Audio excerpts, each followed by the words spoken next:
નમસ્કાર મિત્રો, શ્રી કૃપાલુ શૈક્ષણિક સંકુલ યુટ્યુબ ચેનલમાં આપનું હાર્દિક સ્વાગત છે। આવા જ એજ્યુકેશનલ વિડીયો જોવા માટે લાઇક, શેર અને સબસ્ક્રાઇબ કરવાનું ભૂલતા નહીં। નમસ્કાર વિદ્યાર્થી મિત્રો, આજે 12મા ધોરણમાં વિષય મનોવિજ્ઞાનની અંદર ચેપ્ટર નંબર 1 ની અંદર આગલા ભાગમાં આપણે જોઈ ગયા છે કે સંવેદનનો અર્થ અને સંવેદનના પ્રકારો આપણે જોયા છે। તો આજે આપણે જોવાનું છે કે ધ્યાનનો અર્થ, તેની વ્યાખ્યા અને ધ્યાનના લક્ષણો। સાથે સાથે આપણે આગળ પણ જોઈશું કે ધ્યાનને અસર કરતા પરિબળો, જેના પ્રકાર બે પડે છે, વસ્તુલક્ષી નિર્ધારકો અને વ્યક્તિલક્ષી નિર્ધારકો, એ જોવાના છે। તો પહેલા આપણે ધ્યાનના અર્થથી શરૂઆત કરીશું। તો સામાન્ય રીતે ધ્યાન એ અમુક ઉદ્દીપક ઉપર ચિત્તની એકાગ્રતા છે। આપણે જોઈએ છે તો વાતાવરણની અંદર અનેક ઉદ્દીપકો વ્યક્તિના વર્તનને અસર કરે છે, છતાં પણ મનુષ્ય દરેક ઉદ્દીપક ઉપર ધ્યાન આપી શકતો નથી। આ બધા ઉદ્દીપકોમાંથી ફક્ત ને ફક્ત અમુક પસંદ કરેલા ઉદ્દીપક ઉપર જ તે ધ્યાન આપે છે અને તેના પ્રત્યેની પ્રતિક્રિયા આપે છે। એટલા માટે ધ્યાન એ અમુક ઉદ્દીપક ઉપર ચિત્તની એકાગ્રતા છે એમ કહી શકાય। એની સાથે સાથે કહી શકાય કે ધ્યાન એ સંવેદનની પૂર્વ શરત છે। કેમ પૂર્વ શરત કહેવામાં આવે છે? કે જ્યાં સુધી ધ્યાન જતું નથી ત્યાં સુધી આપણે સંવેદન અનુભવતા નથી। એની કેટલીક વ્યાખ્યાઓ પણ અમુક મનોવૈજ્ઞાનિકો દ્વારા આપવામાં આવેલી છે। એમાં એચી ગેરેટે જે વ્યાખ્યા આપેલી છે તેમાં એચી ગેરેટ જણાવે છે કે ધ્યાન એટલે ચોક્કસ ઉદ્દીપકની પસંદગી કરી તેના પર એકાગ્ર બનવાની પ્રક્રિયા। આ વ્યાખ્યામાં જેમ્સ ગ્રેવરે બે બાબતો ઉપર ભાર આપેલો છે કે ઉદ્દીપકની પહેલા તો આપણે પસંદગી કરીએ છીએ અને તેની ઉપર પછી એકાગ્ર બનીએ છીએ, તેને આપણે ધ્યાન કહી શકીએ। તે જ રીતે જેમ્સ ગ્રેવરે પણ બીજી વ્યાખ્યા આપેલી છે। જેમ્સ ગ્રેવર એમ જણાવે છે કે ધ્યાન એટલે પસંદગીયુક્ત ઉદ્દીપક ઉપર માનસિક કેન્દ્રીકરણ। માનસિક એટલે કે આપણે શારીરિક જે કાર્યો કરીએ છીએ તે નહીં, પણ માનસિક કાર્ય કે જે દ્વારા આપણે મગજ દ્વારા કરીએ છીએ અથવા તો માનસિક રીતે વિચારીએ છીએ, તે માનસિક પ્રક્રિયા કહી શકીએ। તો ધ્યાન એટલે પસંદગીયુક્ત ઉદ્દીપક ઉપર માનસિક કેન્દ્રીકરણ કરવાની જે પ્રક્રિયા છે તેને જેમ્સ ગ્રેવર ધ્યાન કહે છે। હવે આપણે જોઈશું ધ્યાનના લક્ષણો કે ધ્યાન જેવી રીતે મનુષ્યનું બંધારણ છે, બરાબર, તે જ રીતે ધ્યાન આપવા માટે પણ તેના કેટલાક મહત્વના લક્ષણો નક્કી કરેલા છે। એમાં જોઈએ તો પહેલું છે કે ધ્યાન એ પસંદગીયુક્ત પ્રક્રિયા છે। વ્યાખ્યામાં જોયું, આપણે ઉપરની વ્યાખ્યામાં જોયું કે ઉદ્દીપકની પસંદગી કરીએ છીએ, તો પહેલો મુદ્દો પણ એ જ છે કે ધ્યાન એક પસંદગીયુક્ત પ્રક્રિયા છે। અનેક ઉદ્દીપકો હોવા છતાં આપણે બધા ઉદ્દીપકો તરફ ધ્યાન આપતા નથી। પસંદગીયુક્ત જે ઉદ્દીપક છે આપણું, અથવા તો આપણને જે ગમે છે, આપણને જેની ટેવ છે, આપણને જેની જરૂરિયાત છે, આપણી શારીરિક માનસિક સ્થિતિ કેવી છે, આપણી અભિરુચિ કેવી છે, આપણો રસ કેવો છે, આપણે કઈ બાબતમાં આપણને રસ છે, અભિરુચિ છે, તો એવી બાબતોની આપણે શું કરીએ છીએ? પસંદગી કરીએ છીએ અને તે તરફ જ આપણું ધ્યાન જાય છે। આપણે દાખલા તરીકે જોઈએ તો આપણે કોઈ ફિલ્મ જોતા હોઈએ તો ફિલ્મની અંદર તમે જુઓ છો કે ફિલ્મ જ્યારે ચાલતી હોય ત્યારે આપણે ફિલ્મના બધા જ પાત્રો તરફ ધ્યાન આપતા નથી। આપણું જે પસંદગીયુક્ત પાત્ર હોય, જો સ્ત્રી હોય તો સ્ત્રીમાં જોઈએ તો જે હિરોઈનના જે પહેરવેશ હોય તે સ્ત્રીનું ધ્યાન તે તરફ વધારે જશે। તે જ રીતે જો પુરુષ હોય તો પુરુષનું પણ હીરોના જે કપડા હોય તેને પહેરવેશ, તેની જે એક્શન છે તે તરફ વધારે ધ્યાન જાય છે। એટલે કે જેવી જેની પસંદગી તેવું તેનું ધ્યાન। બીજો મુદ્દો છે કે ધ્યાન એ સમાયોજનાત્મક છે। સમાયોજનાત્મક એટલા માટે કહેવામાં આવે છે કે આપણે આપણી જે શારીરિક સ્થિતિ છે, બરાબર, તે બધા શરીરના બધા જ અંગોનો ઉપયોગ કરીને એક સાથે એક ઉદ્દીપક ઉપર ધ્યાન આપીએ છીએ, ત્યારે આપણે તેનું સંવેદન અથવા તે તરફ ધ્યાન આપીએ છીએ। સમાયોજનાત્મકમાં જોઈએ તો આપણે જ્યારે કોઈ હિલ સ્ટેશન પર ફરવા ગયા હોય અથવા તો દૂરની વસ્તુ કોઈ જોઈ હોય તો આપણે શું કરીશું કે પહેલા તો દ્રષ્ટિ સંવેદન કરવા માટે આપણે દૂરનું જોવા માટે આંખને ઝીણી કરીશું, આંખ ઉપર છાજલી કરીશું, બરાબર. એ રીતે આપણે સમાયોજન સાધીશું કે દૂર જે આપણે પ્રતિક્રિયા કરવાની છે, જે જોવું છે, તેના માટે આપણે શરીરના બધા જ અંગો એક સાથે ઉપયોગ કરીએ છીએ, એટલે કે સમાયોજન કરીએ છીએ. પછી આપણે તે તરફ ધ્યાન આપી શકીએ છીએ. ત્રીજો મુદ્દો છે ધ્યાન એ શોધનાત્મક છે. ધ્યાન શોધનાત્મક શા માટે કહેવામાં આવ્યું છે કે આપણે જ્યારે કોઈ પણ વસ્તુની પસંદગી કરીએ છીએ, કોઈ પણ વસ્તુ બજારમાં લેવા ગયા હોય તો આપણે શું કરીએ કે જે પસંદગીની વસ્તુ છે તેની અંદર શું કરીશું, શોધીશું કે એ વસ્તુ બરાબર છે કે નહીં. માનો કે કોઈ પણ પુરુષ હોય કપડાં લેવા જાય છે, તેનો રંગ છે, તેની બનાવટ છે, કઈ કંપનીનું છે, બરાબર. આવી રીતે જે તે વસ્તુની પસંદગી કરે છે તેમાં આપણે શું કરીએ છીએ, શોધ કરીએ છીએ કે વસ્તુ બરાબર છે કે નહીં. એટલા માટે એમ કહેવામાં આવેલું છે કે ધ્યાન એ શોધનાત્મક છે. ત્રીજું છે ધ્યાન એ ભવિષ્યલક્ષી હોય છે.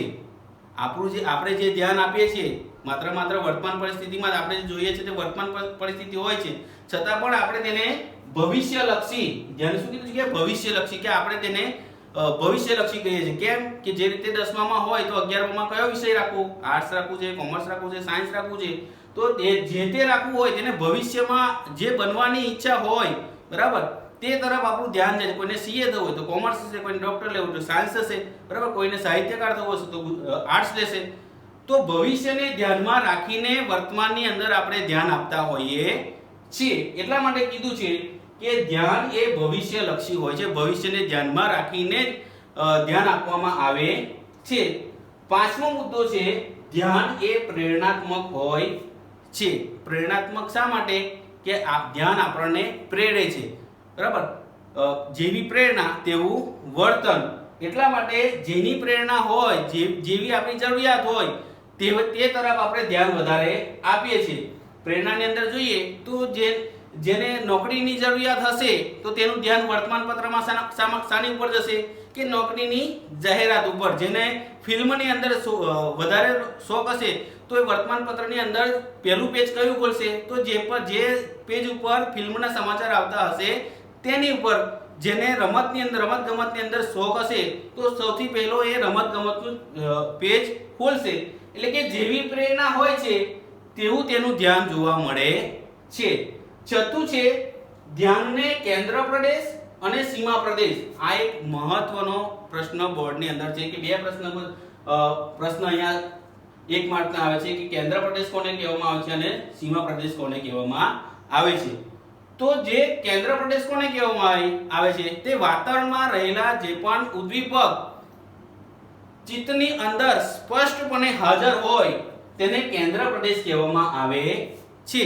અને બીજું છે સીમા પ્રદેશ, તો જેનો કેન્દ્ર પ્રદેશમાં સમાવેશ કરવામાં આવતો નથી, અથવા તો જે ઉદ્દીપક કેન્દ્ર પ્રદેશની અંદર સ્પષ્ટપણે હાજર હોતું નથી તેને આપણે સીમા પ્રદેશ કહીએ છીએ.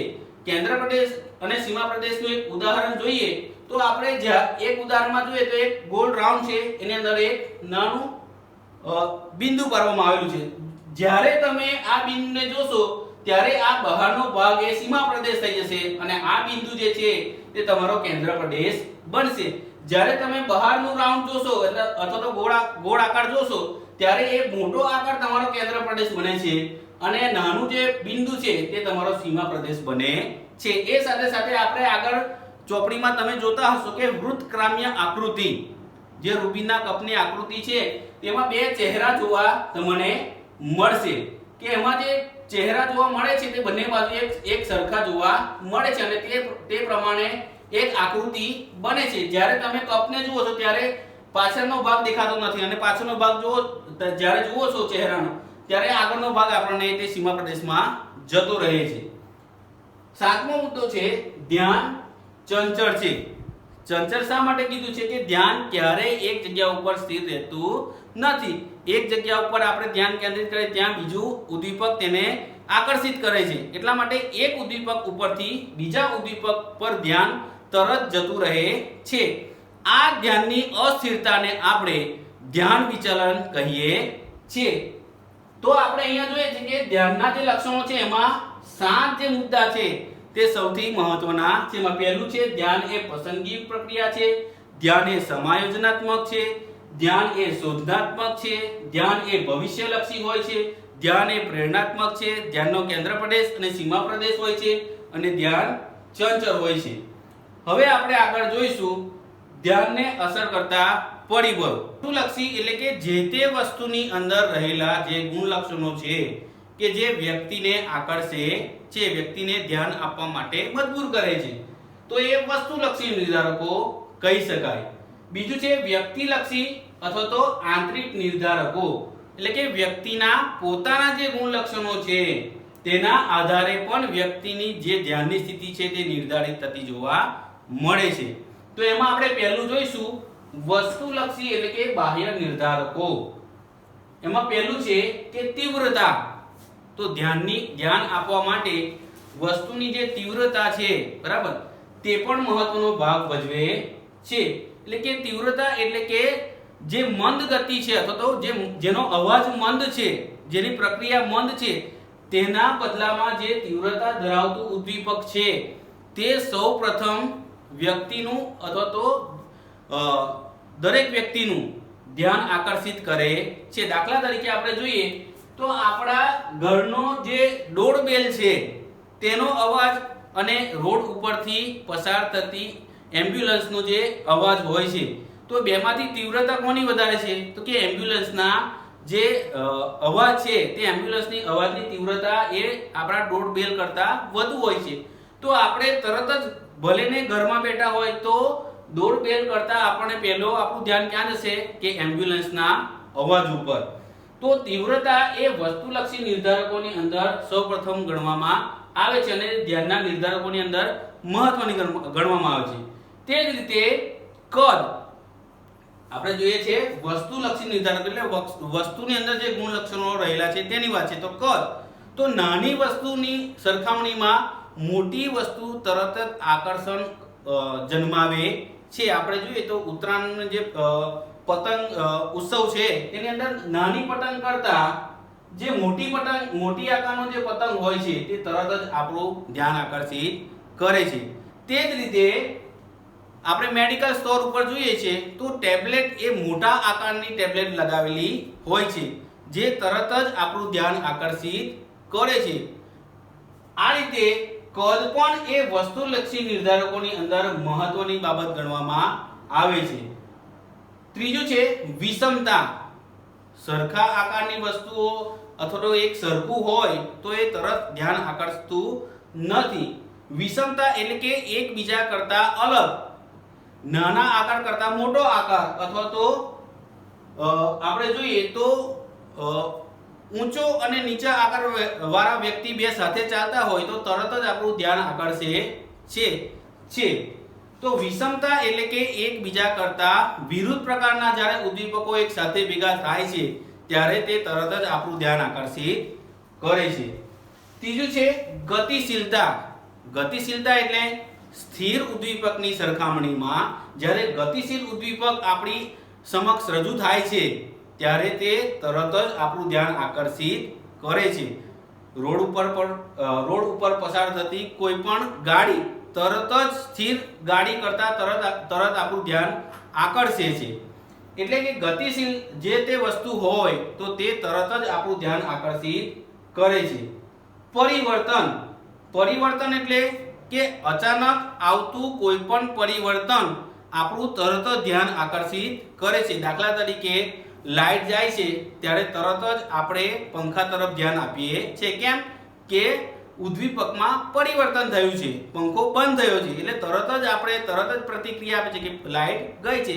તો ઉદ્દીપકમાં પરિવર્તન આવતા તરત જ આપણે તે તરફ ધ્યાન આપીએ છીએ. એ જ રીતે પંખો બંધ થવો, લાઈટ જવી જેવા પરિવર્તનો આપણું તરત જ ધ્યાન આકર્ષિત કરે છે. ચોથું છે નવીનતા. નવીનતા એટલે કે કંઈક નવું થવું અથવા તો નવીન ઘટના બનવી. શાળામાં કોઈ શિક્ષક દરરોજ ફોર્મલ કપડાં પહેરીને આવતો હોય ને અચાનક જ કોઈ દિવસે જીન્સનો પેન્ટ પહેરીને આવે છે, ટી શર્ટ પહેરીને આવે છે, ટોપી પહેરીને આવે છે તો તરત જ આપણું ધ્યાન તે શિક્ષક તરફ જઈએ છે, કારણ કે કંઈક નવીન ઘટના બનેલી છે તો તે તરફ આપણું ધ્યાન વધારે જાય છે. સાતમું છે પુનરાવર્તન. પુનરાવર્તન એટલે શું? વારંવારિતા. એક પછી વારંવાર એક જ ઉદ્દીપક રજૂ કરવામાં આવે છે તો તે તરફ ધ્યાન આપણું વધારે જાય છે. દાખલા તરીકે આપણે જ્યારે ટીવી પર કોઈ પણ સિરિયલ જોતા હોય અથવા તો સમાચાર જોતા હોય તો જે તે કંપનીની જે એડ આવે છે અથવા તો વિજ્ઞાપન આવે છે તે થોડા સમયની અંદર ઘણી બધી વખત તે રજૂ થતી હોય છે, જેના કારણે આપણું ધ્યાન તે તરફ વધારે જાય છે. અને બજારમાં જ્યારે આપણે જઈએ છીએ કોઈ વસ્તુ લેવા માટે ત્યારે તે ઉદ્દીપક આપણની જે ખરીદી છે તેને અસર કરે છે અને તે પ્રમાણે આપણે જે જાહેરાત જોઈ છે કે પુનરાવર્તન થવાના કારણે આપણા ચિત્તમાં પણ તેનું પુનરાવર્તન થાય છે અને બજારમાં જઈને આપણે તે વસ્તુની માંગણી કરીએ છીએ. તો આ પુનરાવર્તન પણ ખૂબ જ મહત્વનું પરિબળ અથવા તો નિર્ધારક ગણી શકાય છે. અને છેલ્લું છે રંગ. રંગ પણ વ્યક્તિના ધ્યાનના આકર્ષણના જે નિર્ધારકો છે તેમાં સૌથી મહત્વનું ગણવામાં આવે છે. તમે જુઓ તો નાના બાળકોને સૌથી વધારે કયો રંગ પસંદ હોય છે? તો લાલ. બરાબર છે. લાલ રંગ જોઈએ તો બાળક તરત જ તે તરફ ધ્યાન આપે છે. તો સામાન્ય જે આછો કલર હોય છે તેના કરતા જે રંગીન ચિત્ર અથવા તો રંગીન કોઈ પણ વસ્તુ રંગમાં રજૂ કરવામાં આવે તો તે તરત જ વ્યક્તિનું ધ્યાન આકર્ષિત કરે છે. સામાન્ય રીતે જોઈએ તો આપણે પહેલાના સમયમાં જે પિક્ચર આવતા હતા બ્લેક એન્ડ વ્હાઇટ આવતા, અત્યારે રંગીન કલરમાં આવે છે. તો કોઈ બ્લેક એન્ડ વ્હાઇટ જોવાનું પસંદ કરશે નહીં. કોઈ એ તરફ કોઈનું ધ્યાન જ જતું નથી. જો ટીવી પર પણ જો બ્લેક એન્ડ વ્હાઇટ પિક્ચર આવતું હશે તો તરત આપણે તે ચેનલ બદલી નાખીએ છીએ. કલરફુલ કલરિંગ પિક્ચર જોવાનું આપણે પસંદ કરીએ છીએ. એટલે કે રંગ પણ આ વસ્તુલક્ષી નિર્ધારકોની અંદર સૌથી મહત્વના ગણવામાં આવે છે. હવે આપણે જોઈશું વ્યક્તિલક્ષી નિર્ધારકો. વ્યક્તિલક્ષી એટલે કે વ્યક્તિના પોતાના જે ગુણ લક્ષણો છે તે ગુણ લક્ષણો પણ વ્યક્તિના ધ્યાનને અસર કરે છે. તે જે તે વસ્તુ તરફ ધ્યાન આપવા માટે તેને પ્રેરે છે. એમાં પહેલું છે રસ અને અભિરુચિ. સામાન્ય રીતે જોઈએ તો રસ અને અભિરુચિ આપણે જોઈએ કે આપણને જે બાબતમાં રસ હોય, આપણી જે મનગમતી વસ્તુ હોય તેની અંદર આપણે અભિરુચિ ધરાવીએ છીએ. કોઈને રમતગમતની અંદર જો વધુ શોખ હોય તો તેનું તે ધ્યાન કઈ બાજુ જશે? તો કે રમતગમતની બાબતો ઉપર વધારે જશે.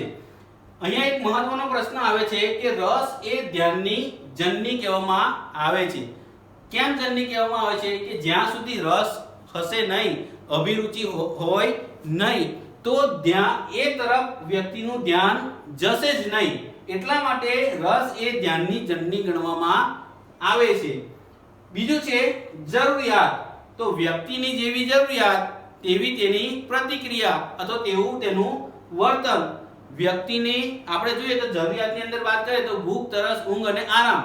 આ બધી જ બાબતોની અંદર આપણે જોઈએ તો વ્યક્તિને જો ભૂખ લાગેલી હશે તો તમે એને પાણી આપશો તો પીશે નહીં, કારણ કે તેને ખાવાનું જોઈએ છે. તો તેનું ધ્યાન કઈ તરફ હશે? કે ક્યાંથી ખોરાક મળશે. તે રીતે જ આપણે જોઈએ તો ખૂબ જ પરિશ્રમ કરીને જો કોઈ વ્યક્તિ થાકી ગયો હશે તો તેને ઊંઘની જરૂરિયાત હોય છે. પછી તમે એને ખોરાક આપશો, પાણી આપશો તો એ તે તરફ ધ્યાન આપશે નહીં. એને ઊંઘની જરૂરિયાત છે તો એનું ધ્યાન કઈ તરફ હશે? કે ઊંઘ કઈ જગ્યાએ તેને મળશે. તે જ રીતે ટેવ, જેની ટેવ હોય છે તે તરફ પણ વધારે ધ્યાન જાય છે. આપણે જોઈએ તો ટેવની અંદર આપણને જેની ટેવ હોય અથવા તો આપણે જેને વ્યસન છે તેવા વ્યક્તિની વાત કરીએ તો જે તે વ્યસન ધરાવતા વ્યક્તિને જે તે વસ્તુનું જે વ્યસન હોય છે તે વસ્તુ કોઈ પણ પરિસ્થિતિની અંદર અથવા તો કોઈ પણ જગ્યાએથી તે પ્રાપ્ત કરી લે છે અથવા તો શોધી લે છે. એટલા માટે જેની ટેવ હોય છે તે તરફ પણ આપણું ધ્યાન વધારે જાય છે. બીજું છે શિક્ષણ. જેવું શિક્ષણ તેવું વ્યક્તિનું પ્રતિક્રિયા અથવા તેવી ક્રિયા એની. જેને જેવું શિક્ષણ મેળવવું હશે, માનો કે કોઈ શિક્ષક છે તો તેનું ધ્યાન કઈ તરફ વધારે જશે? તો પુસ્તક તરફ. જો ડોક્ટર હશે તો કોઈ મેડિસિન, કોઈ પણ દવાઓ તરફ. રમતગમતનો કોઈ ખેલાડી હશે તો એને ખેલ તરફ. તો જેવું તેનું શિક્ષણ તેવી તેની પ્રતિક્રિયા, તો તેવું તેનું ધ્યાન. એ જ રીતે છે મનોશારીરિક સ્થિતિ. મનોશારીરિક સ્થિતિમાં બે શબ્દ આવે છે, મનો એટલે કે માનસિક અને શારીરિક એટલે કે આપણું જે શરીર તંત્ર છે તે. મનોશારીરિક, માનસિક અને શારીરિક બંને રીતે જો વ્યક્તિ સ્વસ્થ નહીં હોય તો તે સારી રીતે ધ્યાન આપી શકતો નથી. આપણે જોઈએ છે તો આપણને કોઈ પણ જગ્યાએ જો વાગેલું હશે તો આપણે કોઈ પણ કાર્ય બીજું કોઈ પણ કાર્ય આપણે સરળતાથી ધ્યાન આપીને કરી શકતા નથી. જે જગ્યાએ આપણને વાગેલું છે તે તરફ વારંવાર આપણું ધ્યાન જતું જોવા મળે છે અને આપણે બીજી કોઈ જગ્યાએ ધ્યાન આપી શકતા નથી. આમ ધ્યાનના નિર્ધારકો જે બે છે, વસ્તુલક્ષી એટલે કે જે વસ્તુની અંદર ગુણ લક્ષણો રહેલા છે તે, અને વ્યક્તિલક્ષી એટલે કે વ્યક્તિના પોતાના એટલે કે બાહ્ય અને આંતરિક નિર્ધારકો આ બોર્ડ ઉપર દર્શાવવામાં આવેલા છે. એમાં વસ્તુલક્ષી નિર્ધારકો એ 8 છે અને વ્યક્તિલક્ષી નિર્ધારકો એ 5 છે. આમ આ બોર્ડની અંદર સૌથી મહત્વનો પ્રશ્ન ગણવામાં આવે છે. દર વર્ષે કાં તો વસ્તુલક્ષી નિર્ધારકો પૂછાય છે અથવા તો વ્યક્તિલક્ષી નિર્ધારકો પૂછાય છે. તો બોર્ડની પરીક્ષાની અંદર આ એક મહત્વનો પ્રશ્ન હોવાના કારણે આ વિભાગ ડી અથવા તો વિભાગ ઈ નો પ્રશ્ન એટલે કે 3 ગુણ અથવા તો 5 ગુણની અંદર પૂછાય છે. એથી આપણે આ જે નિર્ધારકો છે તે વાંચન કરી અને તેની સાથે સાથે લેખન કાર્ય કરી તેને કંઠસ્થ કરવા ખૂબ જ જરૂરી છે. આભાર.